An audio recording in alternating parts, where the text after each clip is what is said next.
temps passé, j'ai passé beaucoup de temps sur la route aujourd'hui, entre le centre-ville et la maison.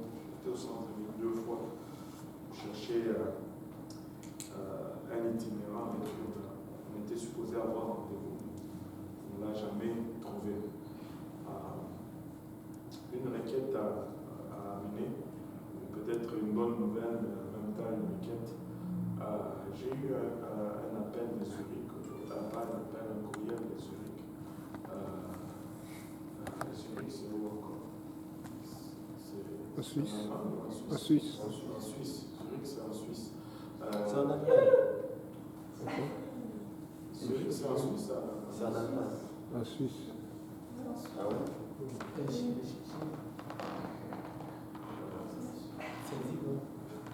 On n'est pas d'accord. Zurich, c'est en Suisse. C'est en Suisse. En Suisse. Bon, voilà. Il y a un des pasteurs là-bas, je pense qu'il s'appelle.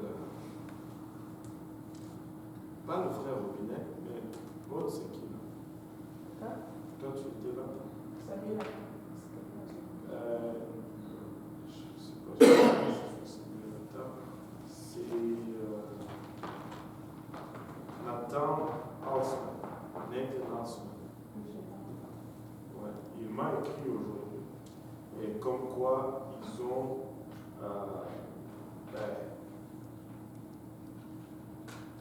ils ont baptisé plus de 20 pasteurs congolais.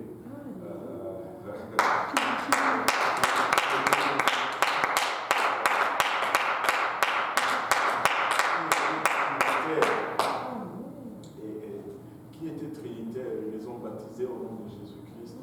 Et il m'a dit que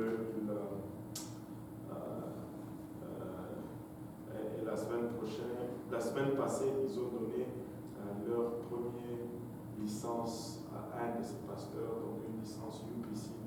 Et vraiment, ces gens-là ont commencé à vraiment prêcher l'unicité comme pas possible.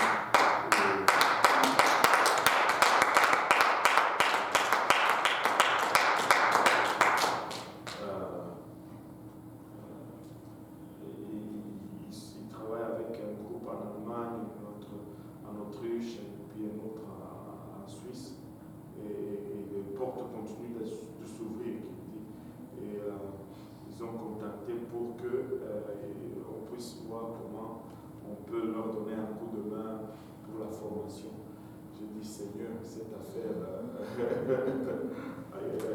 cette affaire ne fait que grossir.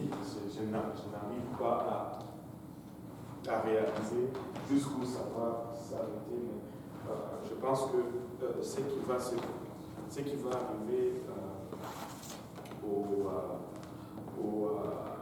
Congo ne sera qu'une formation pour la suite. C'est vraiment une formation pour la suite de l'histoire. Et aussi, je suis content pour le Congo. Je pense que 4 personnes ont déjà leur billet là-bas. C'est très encourageant. C'est en juillet? Oui, c'est en juillet. Ouais. 4 personnes ont déjà leur billet en main. Et donc, c'est encourageant. C'est encourageant. Et c'est vraiment très encourageant. Mais priez pour la levée de fonds parce que j'ai estimé le besoin pour 10 personnes là-bas. J'ai estimé qu'on allait avoir besoin pour 10 personnes et puis tout ce qu'on a besoin comme équipement, matériel et tout. J'ai estimé à peu près à $7 000 américains, mais jusque-là, on a levé 800 canadiens et merci. Jusque-là, c'était pour ça. Jusque-là, on a levé $800 canadiens et nous rendons grâce à Dieu. Nous croyons que ça va venir. Et une autre chose qui m'a vraiment encouragé, c'est que j'ai partagé cela avec le frère Rogers, le pasteur Roger. Il a dit qu'il allait aussi soutenir.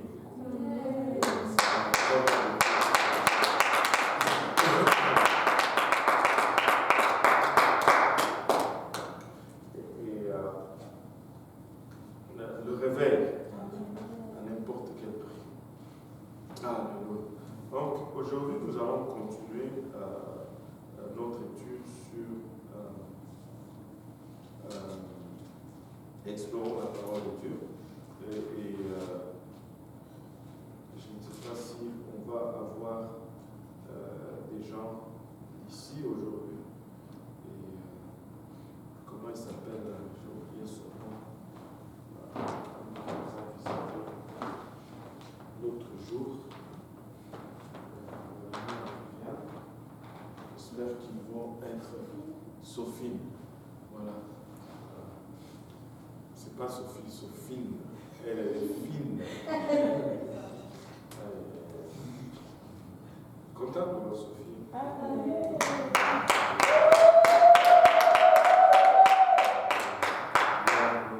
Le Seigneur est bon. Le Seigneur est vraiment très bon. Et voilà. Nous avions commencé à parler de la Bible. Nous avions introduit la Bible. Nous avions vu comment elle a été écrite. Nous avions commencé à avoir à établir non seulement la pertinence de l'écriture divine, mais la pertinence aussi de la préservation de cette écriture. La Bible, elle n'est pas non seulement un livre inspiré, mais elle est aussi un livre protégé. Non seulement ça a été inspiré, mais ça a été protégé. La Bible, vous allez trouver des histoires et des histoires sur la protection des Écritures. C'est phénoménal. Il n'y a pas un livre comme la Bible. Il n'y a qu'un seul livre qui a été scruté comme la Bible. Il n'y a qu'un seul livre qui a été attaqué comme la Bible. Il n'y a qu'un seul livre qui a été remis en question comme la Bible, mais elle se tient seule au-dessus de tous les livres. Et il y a quelque chose qui m'a toujours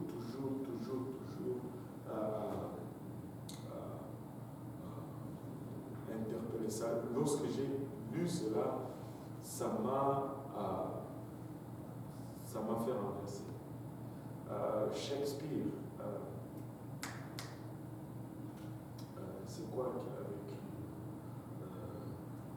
Roméo et Juliette, c'est ça? Roméo et Juliette. Mais vous savez, il n'y a rien historiquement qui démontre que c'est lui qui l'a écrit. Mais on le prend pour acquis. L'autre, c'est qui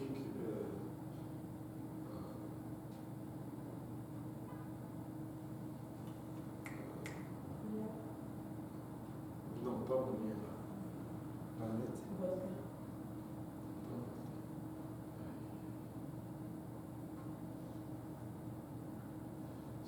Quand ça va revenir, je vais vous partager cela. Ce sont des choses que nous regardons et nous prenons pour acquis. Et ça, c'est mon épouse.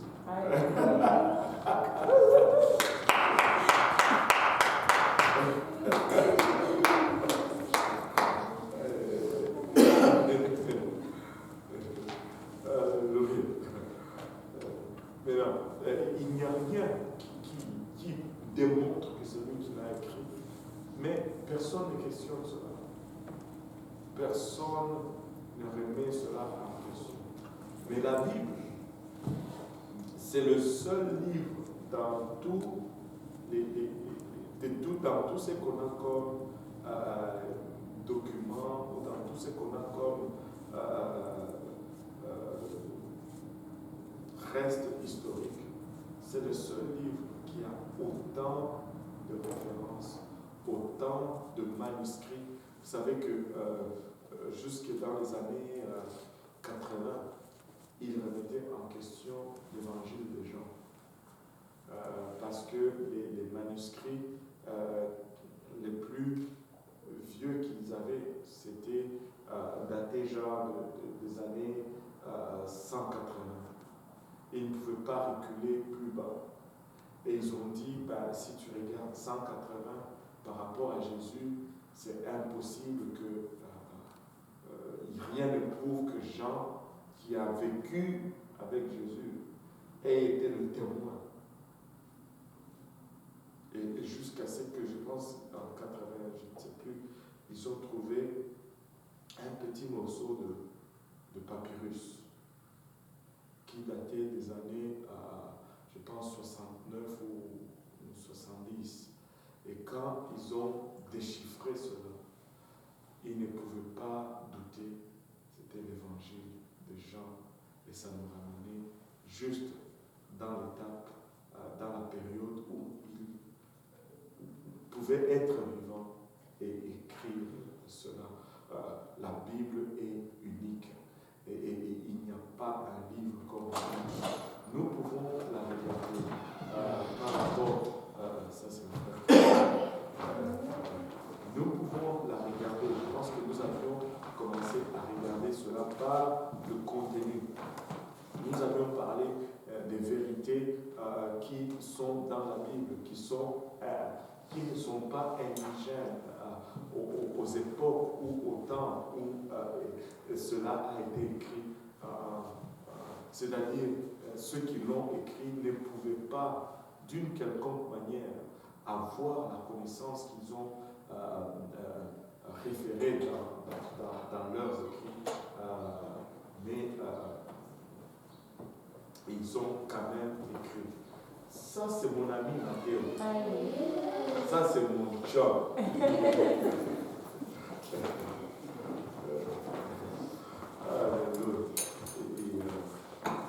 Et ça, c'est sa maman, la sœur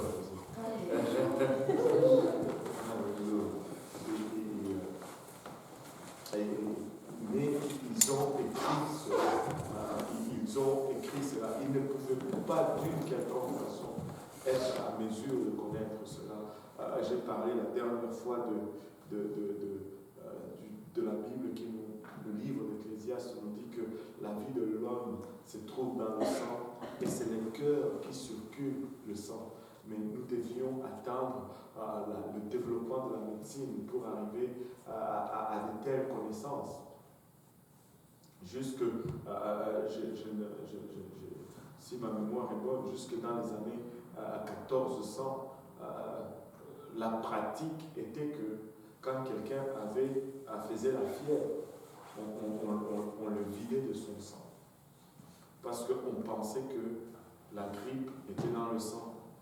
Parce que quand on vidait le sang, vu que le sang baissait dans ton corps, la température de ton corps baissait, il pensait que il guérissait comme ça alors qu'il était en train de vider la personne de sa vie.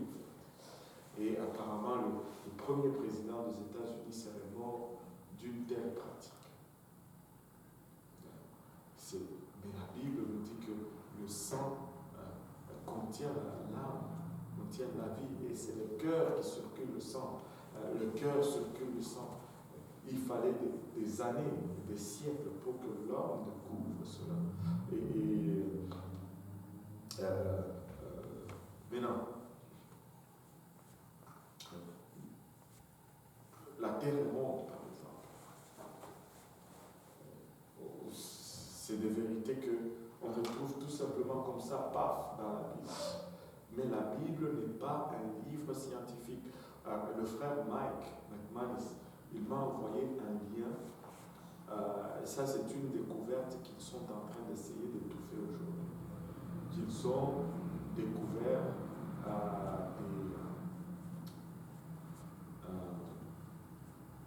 comment je peux dire ça en français?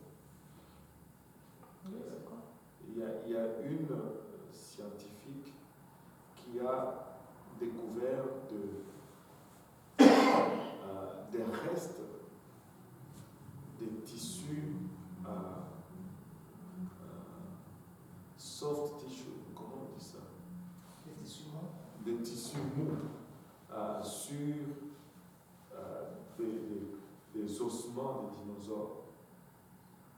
Maintenant, si on te le dit comme ça, ça ne veut rien dire pour le commun mortel. c'est que ça remet en question toutes les datations, parce que les tissus mous ne peuvent pas subsister de millions d'années. Donc s'il y a des tissus mous, c'est-à-dire que ces ossements ne datent pas de millions et de millions d'années, comme ils disent. C'est impossible. Et ils sont en train de tout faire pour étouffer maintenant ça. Ils ont déjà trouvé des traces de dinosaures qui croisent des traces des pas humains. Pour dire que c'est de la même époque. Ce n'est pas, la Terre n'a pas 80 millions d'années ou 300 millions d'années qu'ils disent. La Terre a 6000 ans tout au plus. Tout au plus. Oui, frère Christian. Non, je veux juste ajouter qu'il y a de cela 2 ans, des œufs de dinosaures trouvés en Taïwan. C'est juste sous la voie, juste à quelques centimètres seulement de creuser. Ils ont trouvé des œufs de dinosaures qui étaient préservés. En fait. Je ne sais pas s'ils sont encore bons pour l'omelette. Non, c'est dire que ça suscite déjà la convoitise de certains qui veulent, c'est-à-dire cloner des choses comme ça. Tu vois. Et il y a plein de choses. Regarde, moi la question que les gens disent toujours, oh, mais si on fait carbone 14, blablabla, carbone 14, c'est la chose la plus fausse qui existe. Parce que les tolérances sur carbone 14, c'est genre 1 million d'années. Et ils te disent que ça ne fait rien parce que l'échelle est large. Mais qui a dit que l'échelle était large? Mais non, ils disent, c'est ça l'aspect de la Terre. Mais ce que nous devons comprendre, c'est que la Terre n'est pas née. La Terre a été créée. Et l'analogie, vraiment, la façon de regarder, c'est la question à se poser, c'est celle-ci. Si le 6e jour, ou mettons même le 7e jour, on t'a mené au jour de la création, au 7e jour, et tu croisais Adam et Ève, quel âge allais-tu lui donner? Qui peut s'essayer?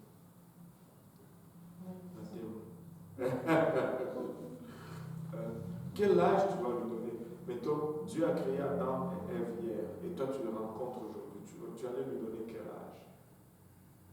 Ben, la Bible nous dit qu'un jour c'est comme 1000 ans devant Dieu. Donc si je me fie sur cette thèse, je peux dire qu'Adam disons, à 5000 ans. Même pas. Toi, tu fais trop de calculs. Tu penses que c'est des ingénieurs. Je dis tout simplement, si tu rencontrais Adam le dimanche, non, je veux dire le samedi, lui il a été créé le vendredi, tu le rencontres le samedi, tu allais lui donner quel âge? Oui. 25 peut-être. Moi je pense que peut-être là, 25, 18, Dieu n'avait pas créé un bébé de 1 jour. C'est ça mon point. Dieu a créé un adulte. Le jour même de sa création, si tu le voyais, il n'était pas un bébé de 1 an, tout avec des mauves, avec la peau ridée là. Non. Tu le voyais, c'était un homme qui marchait et qui était déjà adulte. La terre, c'est la même chose. Dieu n'a pas créé une terre qui... Non, la terre a été créée, elle n'est pas née. On se trompe sur le processus. Quand on se trompe sur le processus à observer, on va mal interpréter les résultats. La terre a été créée avec cet aspect, je ne sais pas, de 60 millions d'années, mais si tu la voyais le premier jour de sa création, tu n'allais pas dire que si on amenait les scientifiques, 1 jour après que Dieu ait créé la terre, ils vont te sortir quand même 60 millions. Et ces mêmes scientifiques, si tu leur dis de donner un âge à Adam, ils vont mesurer ses cellules et puis ils vont dire 25 ans, ou 18 ans, ou 21 ans. Parce que Dieu l'a créé comme ça. Maintenant, nous pouvons regarder à toutes ces vérités qu'on retrouve dans la parole de Dieu et nous dire, waouh, c'est vraiment la parole de Dieu. Et la parole de Dieu porte le cachet de l'omniscience de Dieu. Il connaît toutes choses. Mais ce n'est pas ça sur laquelle ce n'est pas la chose sur laquelle nous avons basé notre foi. Notre foi doit être toujours basée sur la parole elle-même. Regardez avec moi 2 Pierre 1:21.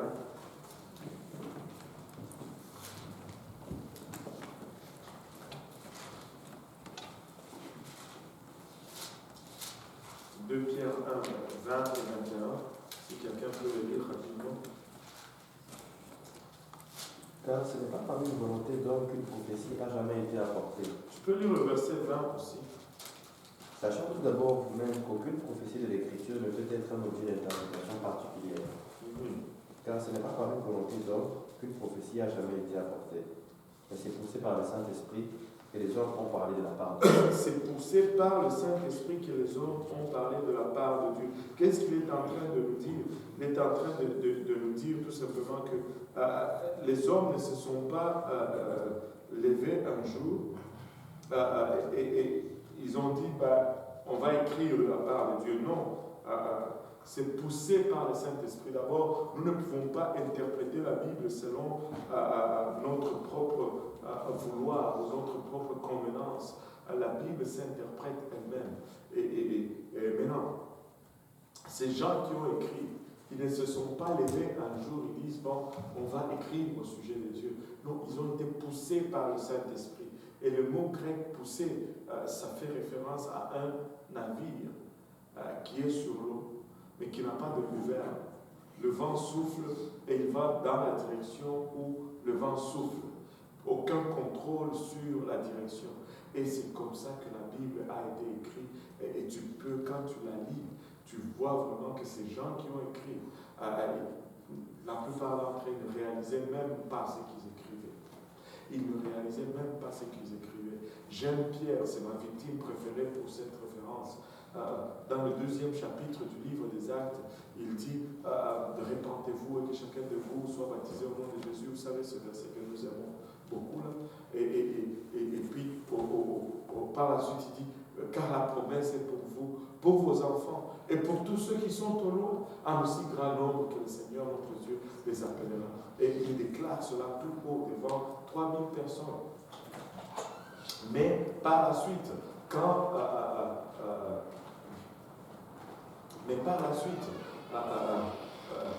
ça c'est Viviane et Sophie.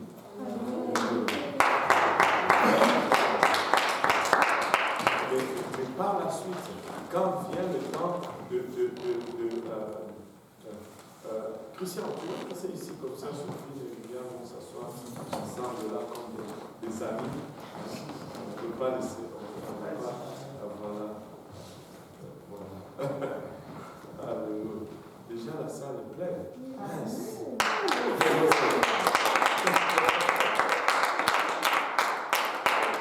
La salle est pleine déjà. Il faut qu'on ajoute les chaises par la foi. Alléluia. Maintenant, Pierre, au 10e chapitre, Dieu doit lui envoyer un songe. Au 9e chapitre plutôt. Dieu doit lui envoyer un songe. Non, le 10e. Dieu doit lui envoyer un songe pour lui dire va chez les païens. Et même quand il y va, il prend des témoins juste au cas où. Juste au cas où.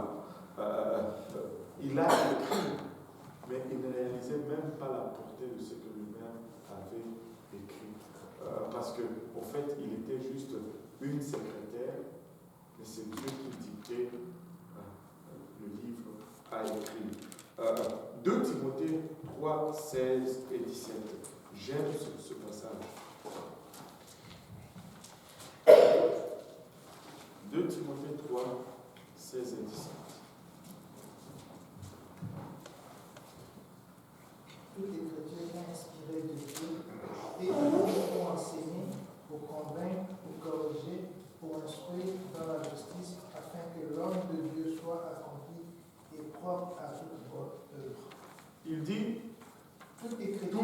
d'écritures. Combien d'écritures? Toutes. Quand la Bible dit toutes, ça veut dire toutes. Toutes là, en grec, c'est toutes. Toutes. Tout ce qu'il y a. Toutes. Toute écriture est inspirée de Dieu. C'est Dieu qui inspire l'écriture. Un jour, quand j'enseignais là-dessus, il y a une maman qui a levé la main et puis qui m'a posé la question. Pasteur, même lorsque la Bible dit Judas est allé se pendre, c'est inspiré aussi de Dieu. J'étais comme, ok. J'ai dit, ok, l'acte n'est pas inspiré de Dieu, mais que ça soit enregistré dans les Écritures. C'est Dieu qui a voulu que ça soit enregistré dans les Écritures. Des fois, on doit faire attention. Les toilettes, il y en a une juste là. Toute écriture est inspirée de Dieu. Toute écriture est inspirée de Dieu et utile. Et regardez, il nous donne 4 utilités ici. Enseigner, convaincre, corriger et instruire. Et c'est très, très important que nous comprenions cela. Parce que des fois, nous utilisons les mauvaises écritures pour de mauvaises choses. Waouh! Vous savez, anyway, je ne sais pas pourquoi ça vient de me retomber dans la tête.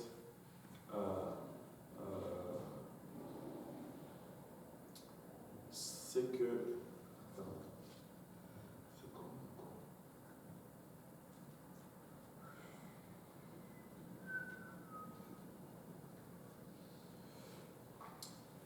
Je suis en train de regarder. Vous savez, le truc qu'on a partagé tout à l'heure ici, YHWH, quand tu le lis, c'est l'hébreu, c'est lit à l'envers. Regarde la main, regarde le cou. Mais quand tu regardes l'alphabet en hébreu, il y a quelque chose aussi avec cela. Il y a un symbolisme là-dedans. Le alpha, en hébreu, est écrit vraiment, c'est comme une tête d'agneau. Et la dernière lettre, c'est là que je ne me rappelle plus vraiment, c'est comme la forme de la croix. Et vraiment, Dieu a laissé des traces partout pour que l'on puisse être sûr de ce qu'on a. Et nous, je vais fermer la parenthèse. Toute écriture est inspirée de Dieu pour enseigner. Il y a des passages qu'on doit utiliser pour enseigner, transmettre la connaissance, pour convaincre. Convaincre, c'est que nous ne devons pas croire. Pour corriger, c'est ce que nous ne devons pas faire. Pour instruire, c'est ce que nous devons faire. Enseigner, c'est ce que nous devons croire. Convaincre, c'est ce que nous ne devons pas croire. Corriger, c'est ce que nous ne devons pas faire. Et instruire, c'est ce que nous devons faire. Et ce sont là les deux aspects. Ce que tu crois et ce que tu ne crois pas va affecter ce que tu fais et ce que tu ne fais pas. Si cela n'est pas en harmonie, on dit que tu es fou. Nous allons toujours agir selon notre croyance. Et notre croyance va déterminer nos actions.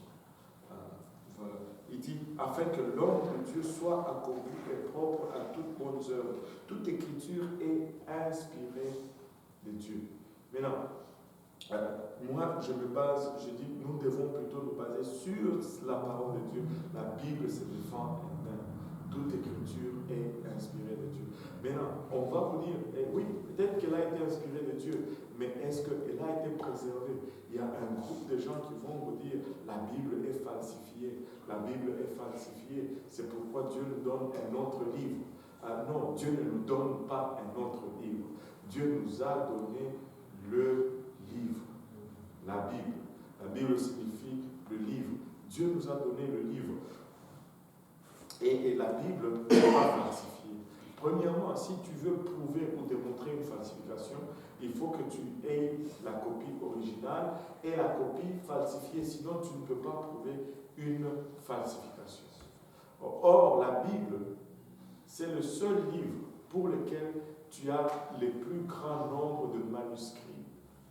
Et ces manuscrits sont éparpillés.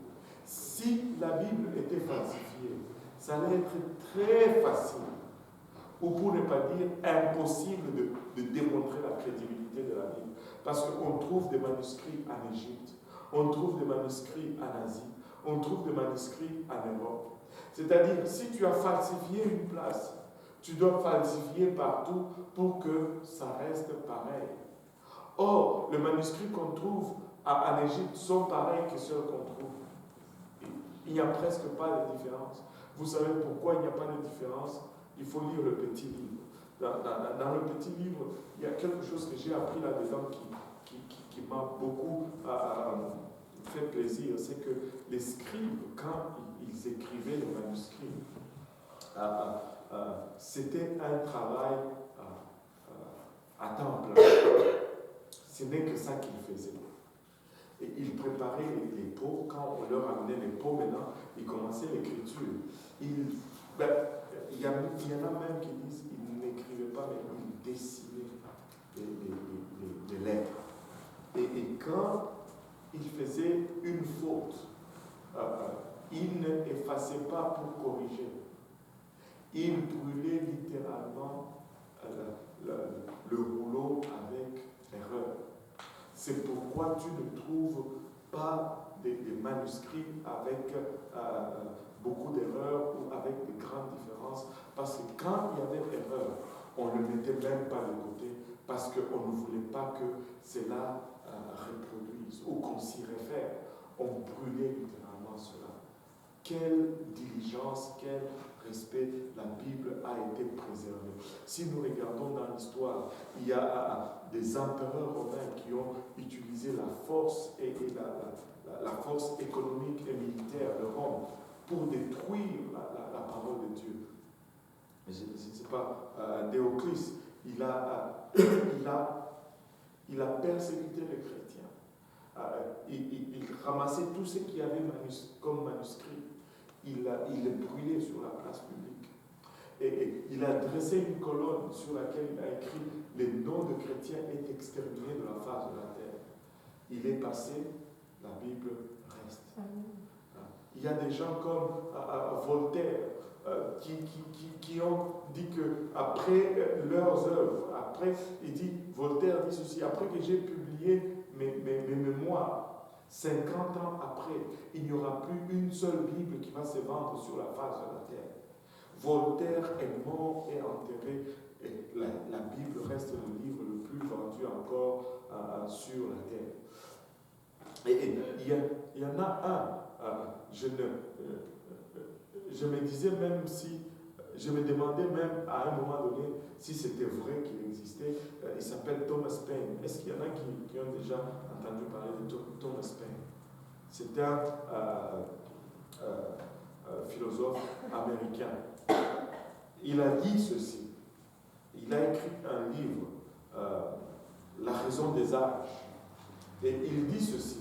Après la publication de mon livre, il n'y aura pas plus de 3 Bibles qui vont rester sur le continent nord-américain. Thomas Paine, même nul d'entre vous ne le connaît pas. Il y a plus que 3 Bibles dans cette salle. Juste dans cette salle. Juste dans cette salle. Et ça, c'est sans compter les versions électroniques. Je commence à compter les versions électroniques. Vous serez surpris combien on a de Bibles juste dans cette salle. La Bible, c'est la parole de Dieu. Dieu préserve la parole. Elle a été attaquée, elle a été littéralement, on a voulu la détruire. Les scientifiques ont voulu la détruire, mais elle a résisté à l'examination de la science. Les archéologues ont voulu la détruire. Elle a résisté au marteau et aux pioches de l'archéologue. Les historiens ont voulu la détruire. Et la Bible a résisté aux assauts des historiens. Elle demeure. Mais on ne peut pas se baser même pas sur cela pour nous assurer que la Bible a été préservée. Psaume 12, versets 7 et 8, nous donne plus d'assurance que tout ce que je viens de dire.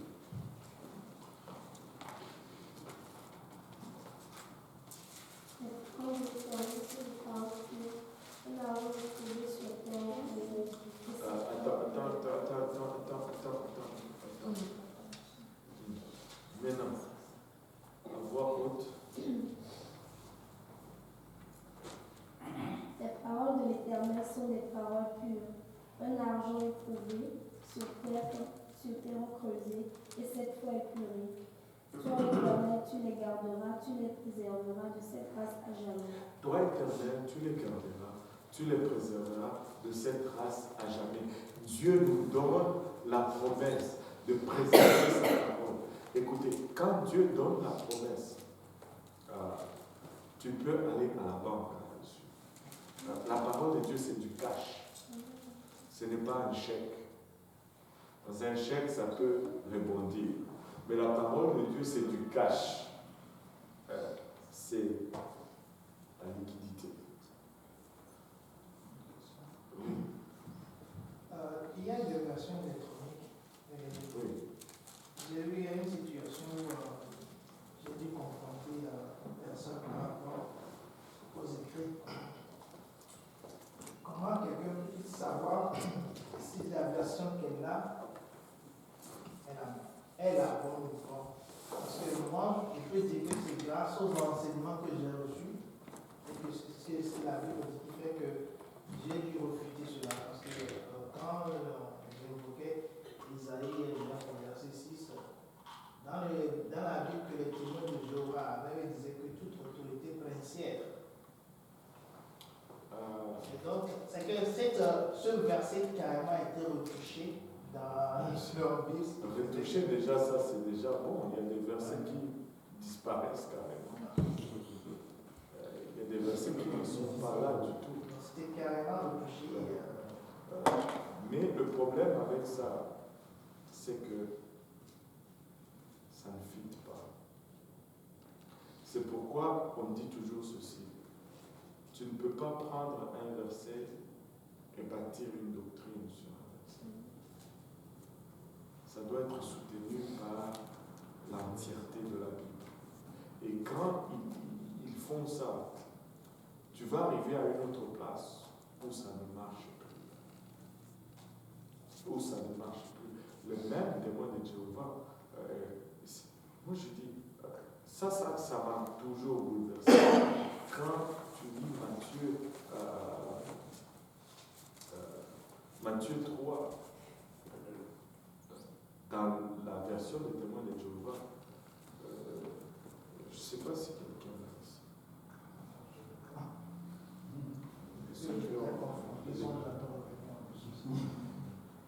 Dans la version électronique, on peut l'avoir. Ça, c'est du nouveau monde, non? Oui, je crois.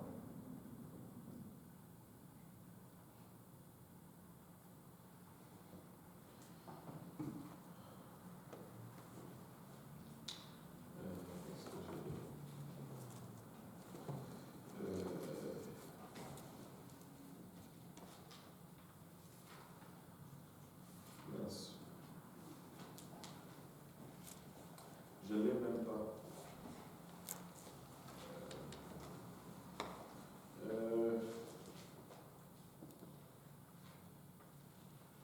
Si.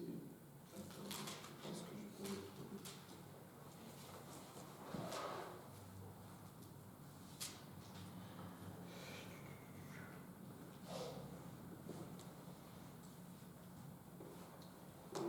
Et c'est fou, parce que si ça.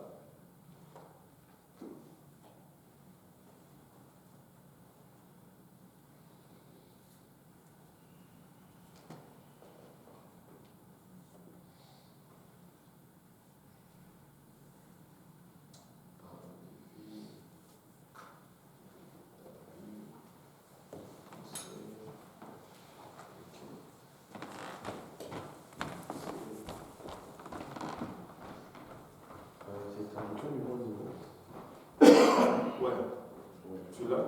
Oui. Est-ce que tu peux regarder Matthieu chapitre 3? Matthieu 3. Lis verset... commence à partir de 1 à 4, je pense. En ces jours-là, Jean le Baptiste vint prêcher dans les déserts de Judée en disant: Répondez-vous car le royaume des cieux s'est approché. C'est celui en effet dont cela a été parlé par l'intermédiaire d'Isaïe le prophète, en ces mots. Écoute, quelqu'un crie dans le désert: Préparez le chemin de Jéhovah. Préparez le chemin de Jéhovah. et Rendez droite ses routes. Mais ces mêmes gens avaient son vêtement en poil, de chameau et une ceinture de cuir autour de ses reins. il dit Jean est celui dont le prophète parle et il dit préparez le chemin de Jéhovah. Or, Jean est venu préparer le chemin de Jésus. Donc, techniquement, Jéhovah, c'est selon leur version. Parce que si Jean est venu préparer, ils disent littéralement là, que Jésus c'est Jéhovah. Mais ils vont te dire que non. Tu vois, c'est ça qui arrive quand tu changes quelque part à une place. Mais si tu leur dis Jésus c'est Dieu, ils disent non, c'est pas Dieu. Mais il dit Jean est venu préparer le chemin de Jéhovah. Or, Jean est venu préparer le chemin de Jésus. Donc, Jéhovah, c'est Jésus. C'est comme si ils ont la lumière, mais ils sont aveugles. Ils n'ont pas la lumière. Ils sont. Le témoin de Jéhovah, c'est très sombre, c'est très occulte. Très souvent, on ne s'en rend pas compte, mais c'est quand tu entres, on te donne un peu au début. Mais plus tu restes, plus on te montre, et tu vas te rendre compte que tu es très loin de la vie. En fait, ils enseignent que Jésus, c'est un archange. L'archange Michael ou Michel. Donc, Jésus, c'est Dieu manifesté dans la chair. Jésus, c'est Emmanuel, Dieu parmi nous. Jésus, c'est le Créateur. Oui. Juste une petite question pour revenir à cette histoire de falsification. Oui. J'ai déjà eu à suivre un documentaire qui disait qu'il y a eu plus de 64 évangiles. 64 évangiles. Oui, il y a seulement 4 qui ont été retenus. Et il y a même l'évangile de Didyme, l'évangile de Thomas, où on raconte l'enfance de Jésus. Et on parle de ces livres canoniques qui ont été choisis par les hommes. Il y avait une sélection d'un conseil des rabbins. C'est eux qui ont décidé. Certes, la parole est inspirée, mais c'est eux qui ont fait la sélection de ce qui était attiré, ce qui ne fait pas attiré. Ouais, je vais te dire une chose qui est claire. La première des choses, c'est ceci. Quand tu regardes les livres, oui, il y a des canons. Même, tu sais, on critique le livre canonique et on dit que c'est les hommes qui les ont choisis. Mais quand on dit que c'est Pierre qui a écrit quand même, ceux qui ont écrit étaient quand même aussi des hommes. Je pense que ça prenait plus d'inspiration pour écrire que pour choisir. Mais non. Il y a plusieurs écrits d'abord dans l'histoire de l'humanité. La Bible n'est pas le seul livre écrit. Mais il y a des lignes qui ont inspiré la sélection de ces livres que nous avons. Une de ces lignes que moi je sais, auxquelles je fais référence, c'est que tous les livres qui ont été choisis comme livres canoniques, dans chaque livre, tu vas trouver ce qu'ils ont appelé la signature de Dieu. Pour ne pas dire une déclaration formelle du livre que c'est de la part de Dieu que c'est écrit. Ainsi parle l'Éternel, ou une formule quelconque comme ça. Ça, c'était la première chose. Et dans tous les livres de la Bible, tu trouves ce formule cette formule à part un seul livre. Et c'est le livre d'Esther. Or, mis à part la formule, le livre d'Esther, on nous a prêché dessus le dimanche. Et il n'y a pas un autre livre, très peu, pour ne pas dire, ce sont des livres dans la Bible qui décrivent la relation entre Dieu et l'homme comme le livre d'Esther. Le livre d'Esther est très profond. Le livre d'Esther, c'est l'inspiration du livre d'Esther est évidente. Maintenant, l'autre chose maintenant, c'est que quand tu regardes aujourd'hui et que tu mets ces livres ensemble,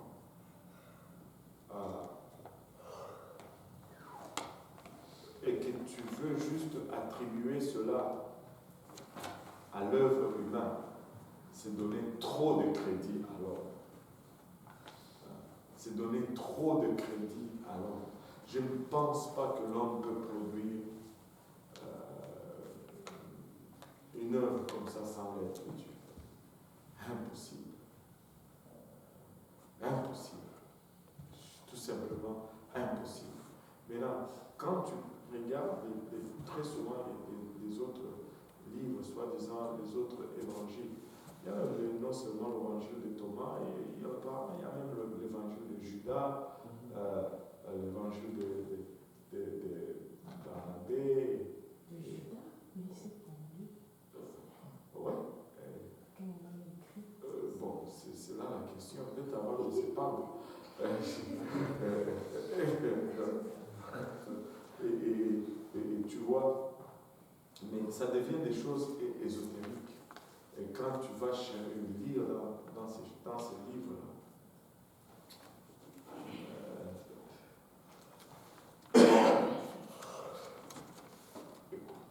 moi je trouve que c'est ça. Le salut est clair.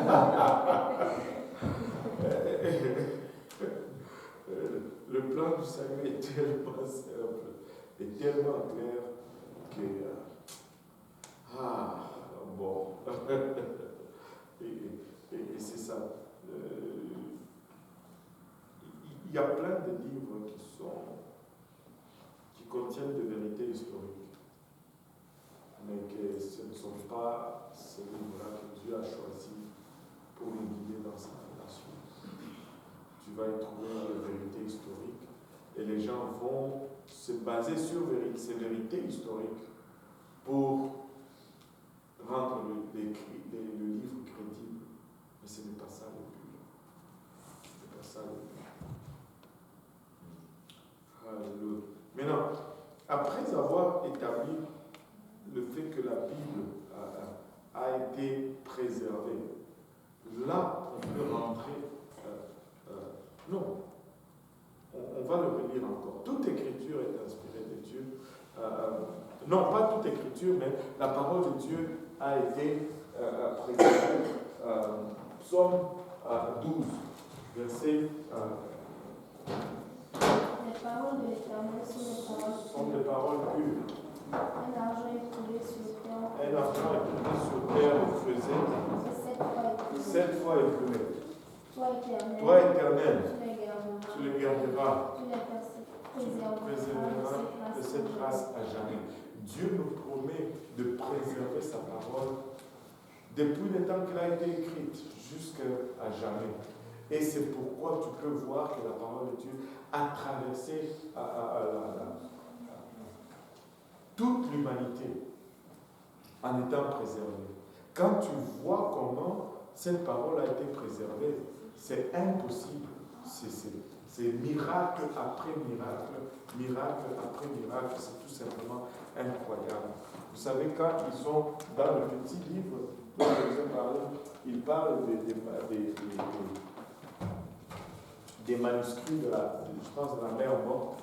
Je pense que c'est les seuls manuscrits où on trouve le livre d'Ésaïe au complet, alors que ce livre a été remis en question parce qu'on ne trouvait pas une version complète. Mais lorsqu'on a trouvé cela, c'était en 1948, je pense. 47 ou 48. Et ça zippait la bouche de tous ceux qui étaient des critiques. Et une des raisons qu'il critiquait Ésaïe, c'est parce que dans le livre d'Ésaïe, il parle du roi Cyrus. Je te susciterai, blablabla, mais Ésaïe précède le roi Cyrus. En fait, c'était une prophétie qui donnait le nom du roi. Et ils ont toujours dit, non, ça a été écrit avant, ça a été écrit avant. Non, après. Donc, c'est pas vrai. Mais quand on a trouvé les manuscrits de la mer morte, cela a été extraordinaire. Maintenant, nous allons commencer où Dieu a commencé. Vous savez, il y a plusieurs théories. Il y a ceux qui disent, il faut commencer à lire la Bible par les évangiles. D'autres qui disent, non, il faut commencer par le livre d'Apocalypse. Qui disent ça? Commencer par le livre d'Apocalypse. Non, moi je pense qu'il faut commencer là où Dieu a commencé. Si Dieu a trouvé bon de commencer par Genèse, je pense que c'est bon pour nous aussi de commencer par Genèse. Et j'ai trouvé que l'illustration graphique, c'est la meilleure façon de comprendre un peu ce qui se passe dans le livre de Genèse. Nous allons y aller verset par verset. Genèse 1, verset 1, au commencement. Quelqu'un peut nous le lire. C'est le tout premier chapitre de la Bible. Au commencement, Dieu créa les cieux et la terre. Au commencement, Dieu créa les cieux et la terre. Écoute, ça dit, la Bible n'est pas un livre scientifique, mais la Bible, c'est un livre qui déclare les faits. Une chose qui est bonne, c'est que les faits déclarés par la Bible sont toujours vrais. La science change ces déclarations de la Bible demeurent. Au commencement, Dieu créa les cieux et la terre. On peut rester sur ce verset pour toute la soirée. D'abord, dans sa forme, au commencement, Dieu créa les cieux et la terre. Au commencement, Dieu. Au commencement, Dieu. Ça nous donne déjà l'ordre de priorité dès le premier ligne. Au commencement, Dieu. Nous devons toujours commencer avec Dieu. Nous devons commencer notre journée avec Dieu. Nous devons commencer nos études avec Dieu. Nous devons commencer notre mariage avec Dieu. Nous devons commencer nos amitiés avec Dieu. Au commencement, si tu mets Dieu en premier, l'ordre de priorité tombe à la bonne place. Dieu, la Bible nous dit, je suis l'alpha et l'oméga. Et je donne toujours cet avertissement aux gens. Dieu dit qu'il est l'alpha et l'oméga. Il est le commencement et la fin. Il ne dit pas, je suis le premier et le deuxième et le troisième et le dernier. Non, non. Il est le premier et le dernier. Et Dieu ne nous donne que deux possibilités. Donc, si nous ne le mettons pas premier dans notre vie, il ne lui reste qu'une seule position, le dernier. Si Dieu n'est pas priorité, n'est pas premier dans ta vie, il devient dernier dans ta vie. Il devient dernier dans ta vie. Au commencement, Dieu créa les cieux et la terre. Regardez, il mentionne déjà les cieux et la terre. Mais le deuxième verset nous dit, la terre était informe et vide. Alléluia, la terre était informe et vide. Et il y avait des ténèbres à la surface de l'abîme et l'Esprit de Dieu se mouvait au-dessus des eaux. Et l'Esprit de Dieu se mouvait au-dessus des eaux. C'est difficile à comprendre ce qui est écrit là. Je ne sais pas pour vous, mais moi, quand je l'ai lu pour la première fois, c'était de l'hébreu pour moi. C'était de l'hébreu pour moi. Ils sont tous endormis. C'était supposé être une blague.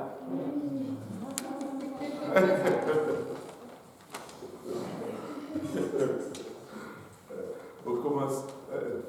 Quand je l'ai lu pour la première fois, c'était de l'hébreu pour moi.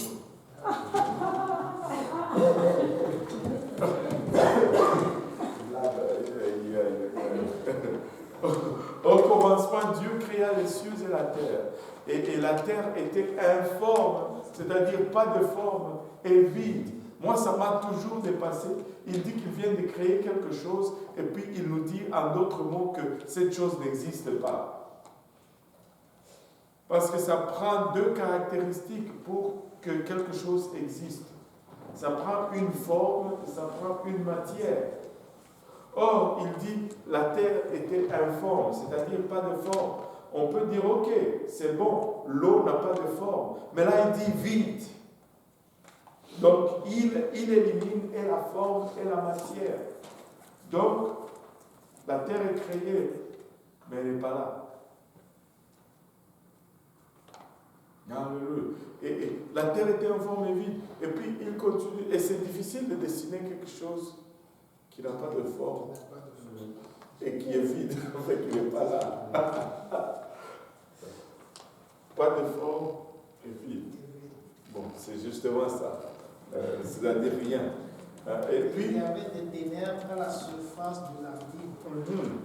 Et l'Esprit de Dieu se mouvait au-dessus. L'Esprit de Dieu s'est mouvé au-dessus des eaux. Et écoutez, tout ce qu'il nous dit, c'est qu'il y avait de l'eau. Et on va s'imaginer que ça, c'est notre espace, non pas de la terre. Tout l'univers en l'espace. Amen. On va faire comme si. Et puis, tout ce qu'il y a, il nous dit ici, c'est juste.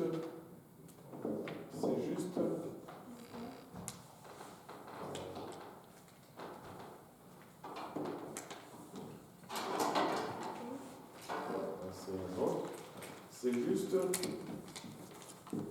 de l'eau.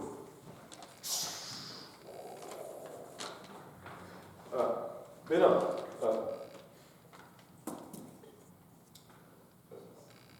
j'ai enseigné ça à Fredericton.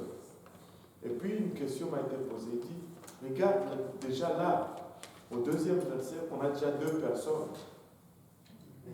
Il dit, l'Esprit de Dieu s'est mouvé au-dessus des eaux. Ce n'est pas Dieu, c'est son Esprit qui bougeait au-dessus des eaux.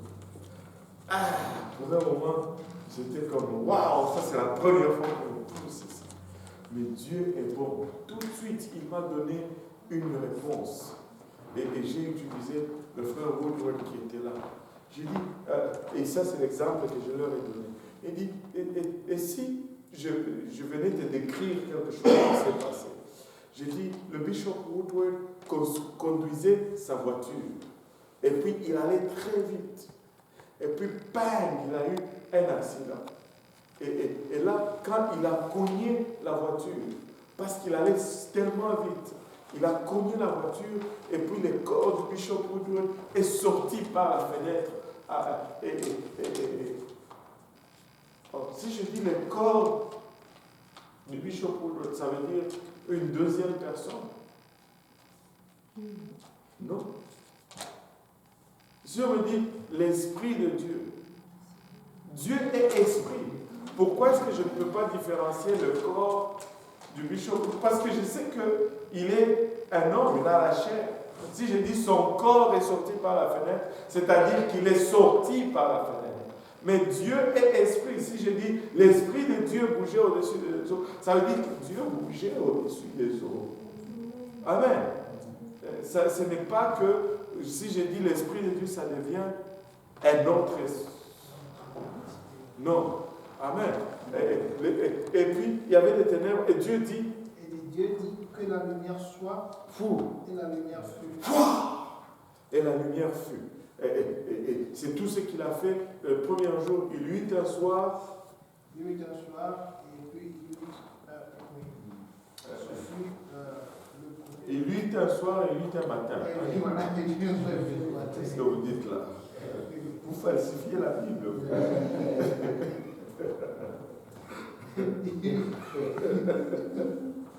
Il eut un soir et il eut un matin. Oui. Ce fut le premier jour. Mais là, regardez ceci. Les gens disent, oh, 1 an pour Dieu, c'est 1000 ans. Et puis Dieu, il a pris 6000 ans à créer la terre. Wow. Il eut un soir et il eut un matin. C'était le 40e année. Là. C'était juste un jour. Un soir et un matin, on ne peut pas dire ça de 1000 ans. Donc ça, c'est juste des jours de 24 heures. Un soir et un matin.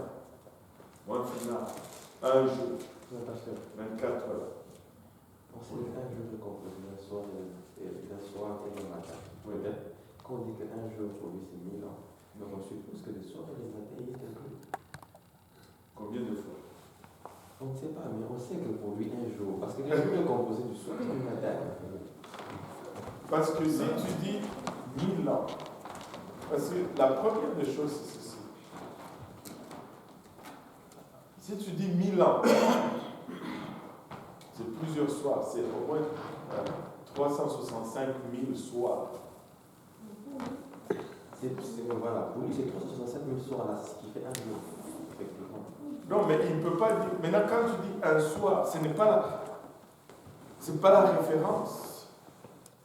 Sinon, il ne pouvait pas nous dire un soir et un matin si c'était 1000 ans. Parce qu'il y a 365 000 soirs dans 1000 ans. Ça ne peut pas juste être un soir. Parce qu'il dit ça notre compréhension. Et puis, l'autre chose, c'est que ça a été écrit pour nous. Un soir, c'est qu'est-ce que ça veut dire pour nous qui devions comprendre ce qu'il dit. Dieu a créé la terre dans 6 jours. Tu sais, on veut ajouter les jours pour essayer d'expliquer les dinosaures là-dedans. Il ne faut pas s'inquiéter des dinosaures. Il ne faut pas s'inquiéter. On va comprendre éventuellement. Mais c'était vraiment un matin, un soir. Il y eut un matin, il y eut un soir. Bingo. Aussi simple que ça. Oui. Il y a une écriture ici, Psaume 90, verset 4. Mm-hmm. Car 1000 ans à tes yeux sont comme le jour d'hier. Mais aux yeux de qui? Aux yeux de Dieu. Voilà. Juste le mot comme. Ouais. On ne veut pas forcément dire que c'est égal. C'est égal. Mais, et puis, quand on dit un jour pour Dieu c'est 1000 ans, vous faites ça ne veut pas dire que tu comptes 1 jusqu'à 1000. Ça veut dire tout simplement que ça ne veut rien dire. Parce que Dieu n'évolue pas dans la dimension temporelle. Il n'y a pas de temps pour Dieu. Dieu ne compte pas le temps, en fait. C'est ce que ça veut dire. L'éternité, ce n'est pas 1 an, 2 ans, infini an. Non. L'éternité, c'est que pas an. pas de temps. Il n'y a pas d'année dans l'éternité.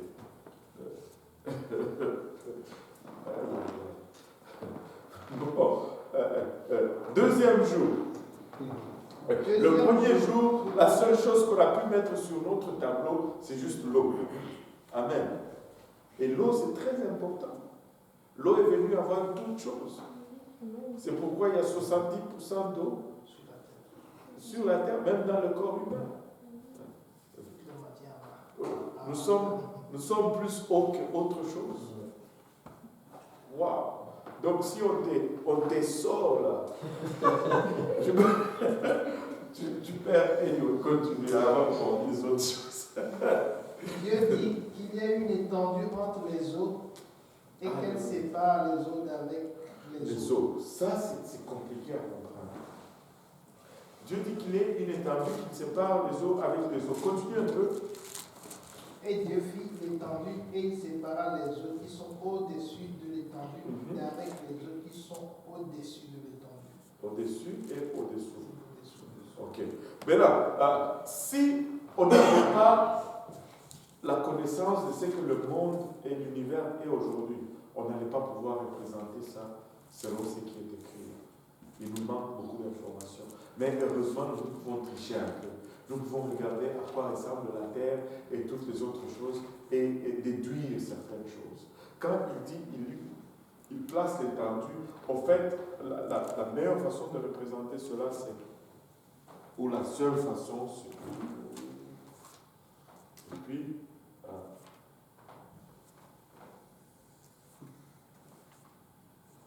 Et ça devient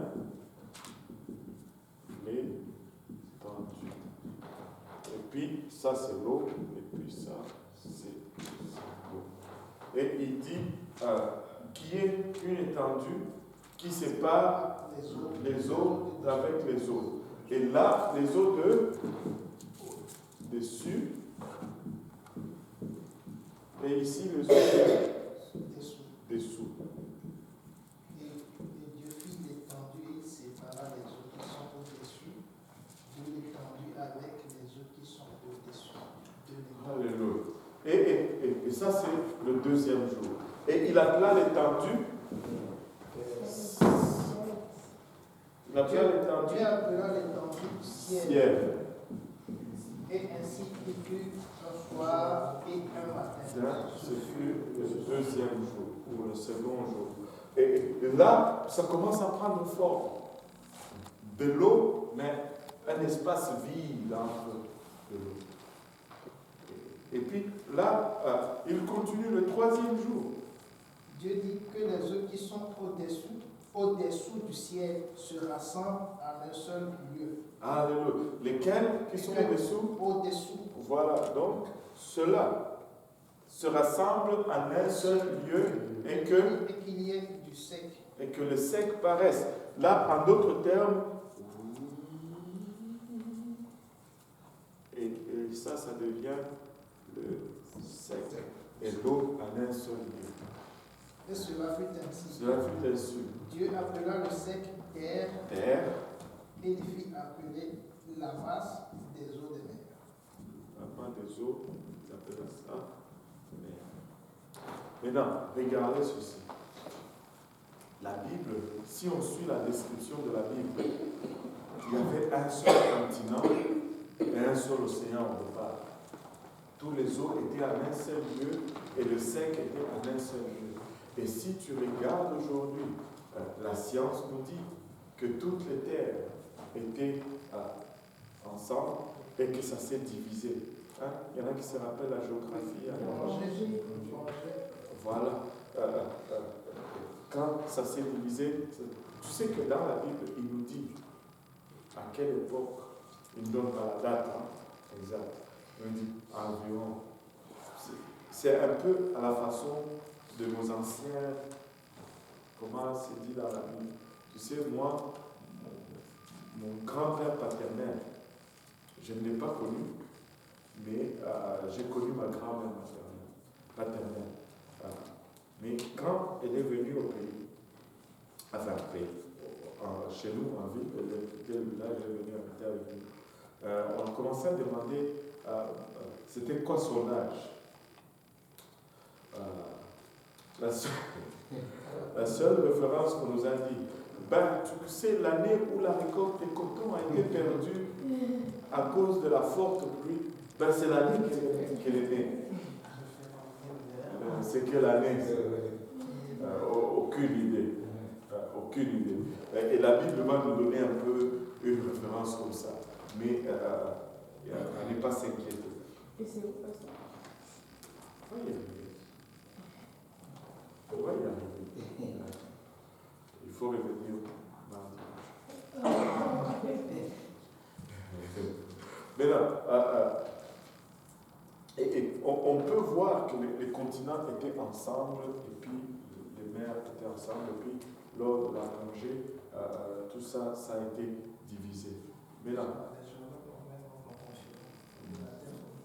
voilà.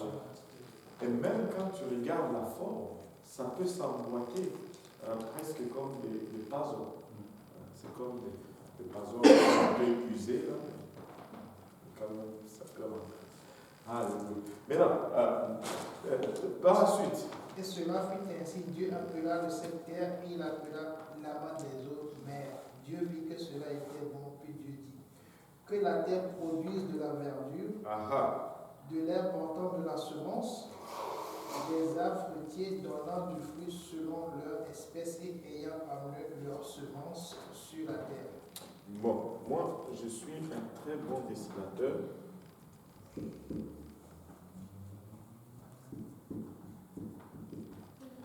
Il n'y a personne qui peut faire des arbres comme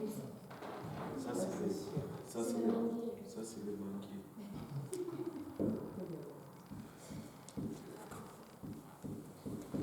Voilà. Maintenant, il dit que la terre produise de la verdure. Que la terre produit de la verdure, de l'herbe portant de la semence. Portant de la sémence. Des arbres fruitiers donnant du fruit selon leur espèce et ayant en eux leur semence sur la terre. Et cela fut ainsi. La terre produisit de la verdure, de l'herbe portant de la semence selon son espèce. Selon son espèce. La semence était portée selon son espèce. Et des arbres donnant du fruit et en ayant en eux leur semence selon leur espèce. Regardez ceci. La semence a été donnée selon l'espèce. Et la semence, c'est pour la reproduction. Si la semence qui est pour la reproduction est donnée selon l'espèce, tu ne peux pas te reproduire en dehors de ton espèce. Parce que la semence est donnée selon l'espèce. Tu ne peux pas avoir papa chien et maman chat et avoir des bébés. C'est deux espèces différentes. Maintenant, on avait regardé une fois un documentaire, j'avais envoyé ça à tous les jeunes, je ne sais pas s'il est perdu ou là, mais c'était un chrétien qui est allé dans les universités et il a commencé à questionner ceux qui poussent pour l'évolution. Et ce qui est drôle, c'est qu'ils disent « Ah, tels oiseaux de quelque part là dans les Guyanes, parce que ils devaient, je ne sais pas moi, chercher de la sève dans des fleurs, alors leurs becs se sont allongés, et c'est ça la preuve de l'évolution. » Et là, l'homme, il était très intelligent. Il a posé la question, il a dit, mais quand leurs becs se sont allongés, ils sont devenus quoi? Ils sont restés des oiseaux. On ne peut pas, ils ne se sont pas transformés en cadavres, non, c'est resté des... Tu sais, ils vont utiliser l'adaptation et ils vont vouloir nous faire croire à l'évolution. Une adaptation n'est pas une évolution. Tu sais, si tu vas en Afrique aujourd'hui, tu rentres ici, tu es bronzé. Pourquoi? Parce que tu as cherché à t'adapter au soleil. Quand il y a un temps, quand on me disait « Ah, tu es bronzé », j'étais comme « Voyons, je suis noir, je ne peux pas être bronzé ». Mais finalement, j'ai réalisé que oui, on bronze. Tu deviens plus sombre. Tu deviens plus sombre. Tu bronzes. Mais c'est une adaptation, ce n'est pas une évolution. Quand je suis plus bronzé, je reste quand même un humain. Amen. Aujourd'hui, ceux qui font toujours du texto, attention, vos pouces là. Anyway. Il y a une imitation en train de se faire là.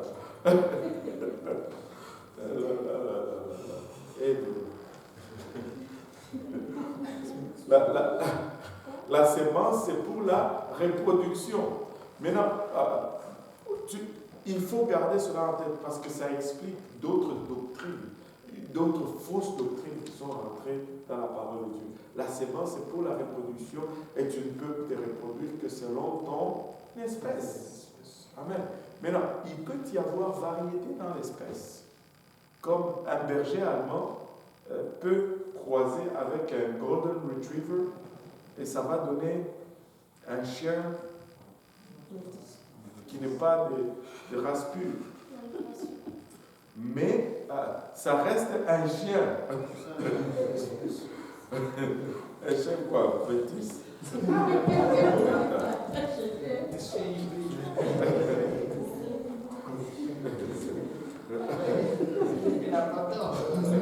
Un chien bilac.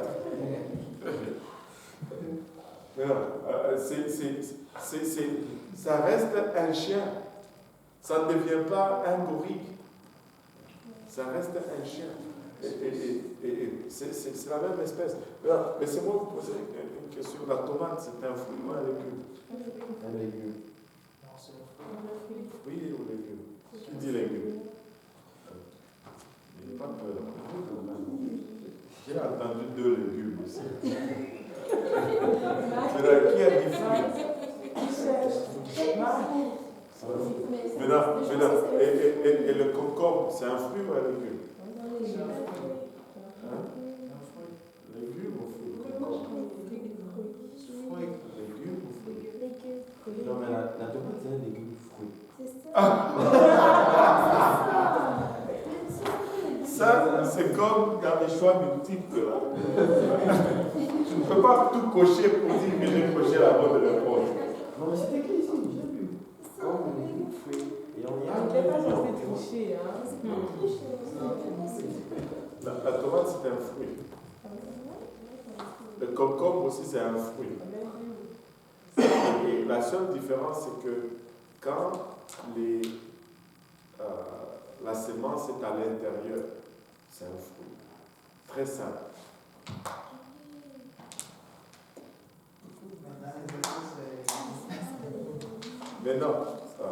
Maintenant, la fraise, c'est un fruit ou un légume? C'est un fruit. Mais un fruit.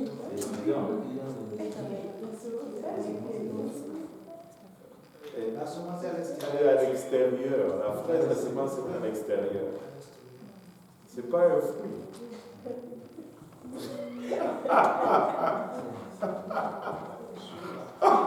C'est sur la peau, la semence de fraise, c'est à l'extérieur.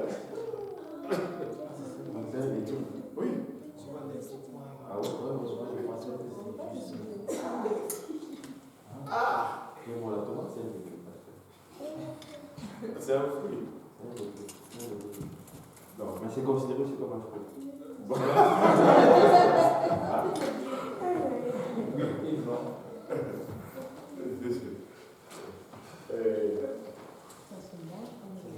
Tu n'as pas regardé le concombre.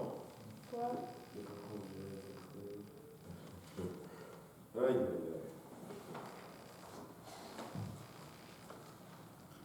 C'est un fruit. Voilà. Si c'est un fruit, combien d'avantages la tomate va être un fruit? C'est juste par rapport à la semence. C'est juste ça la catégorisation.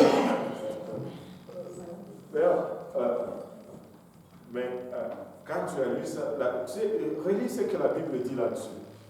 La Bible dit que la terre produisit de la Verdure. de l'herbe portant de la semence selon son espèce, Uh-huh.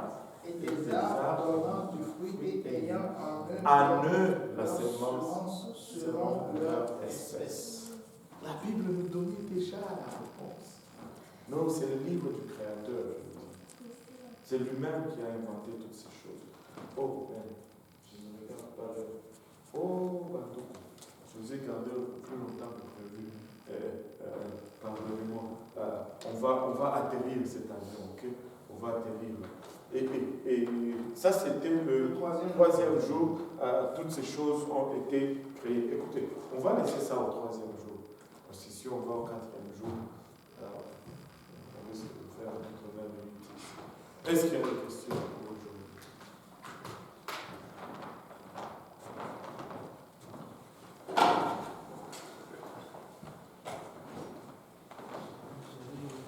Mathéo, tu n'as pas de questions?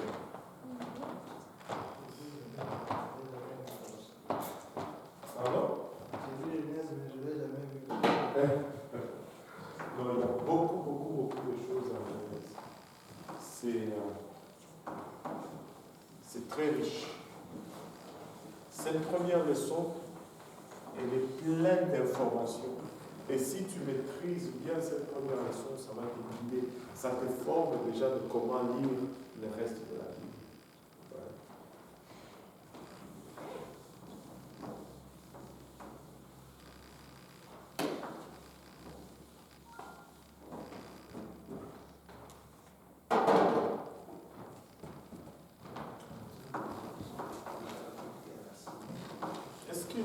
peux avoir un tissu.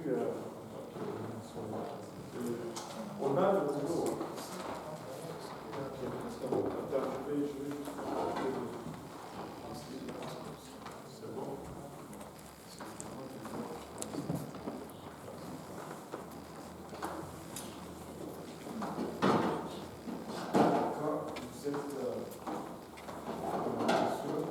Quand vous êtes les choses de la meilleure façon pour les autres.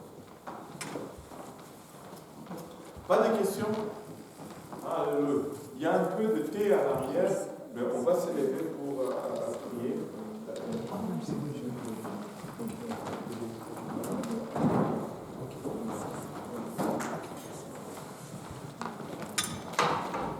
Alléluia.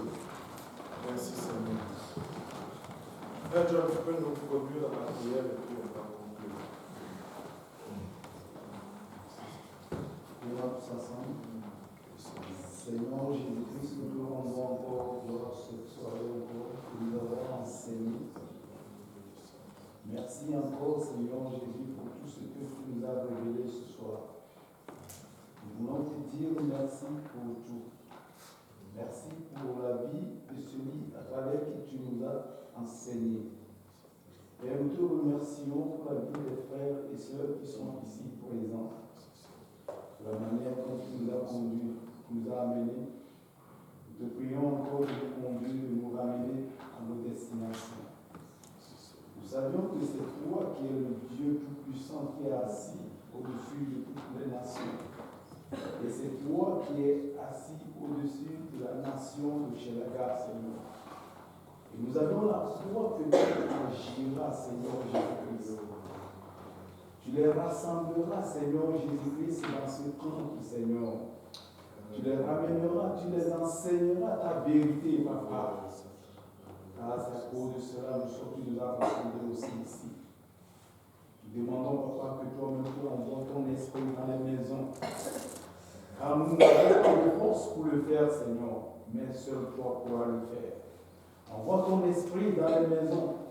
Amène-les, Seigneur Jésus, vers ton trône. Ton trône de vérité, Seigneur Jésus-Christ. Ton trône de vérité, Papa. Ton trône de vérité. Mène-les, Papa, pour la gloire de ton nom. Uniquement pour la gloire de ton nom. Nous te bénissons encore pour le repas qui est derrière, Seigneur Jésus. Bénis cela, Seigneur. Installe à ton sang et à ta chair. Pour que, Seigneur, cela nous nourrisse spirituellement et physiquement. Dans le nom de Jésus, nous avons prié. Que tout le monde dise au nom de Jésus. Au nom de Jésus. Alléluia. Serrez la main de votre voisin avec un sourire. Dites-leur, je m'appelle Sophie, comment vous appelez? C'est pour ne pas oublier les noms.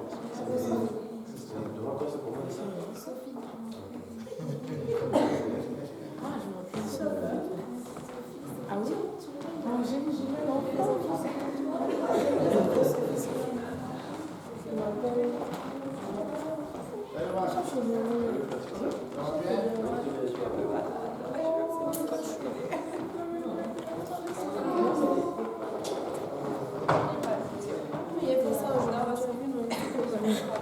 Il y a un peu de thé, il y a un peu de biscuit à l'arrière.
Benjamin Lepoli.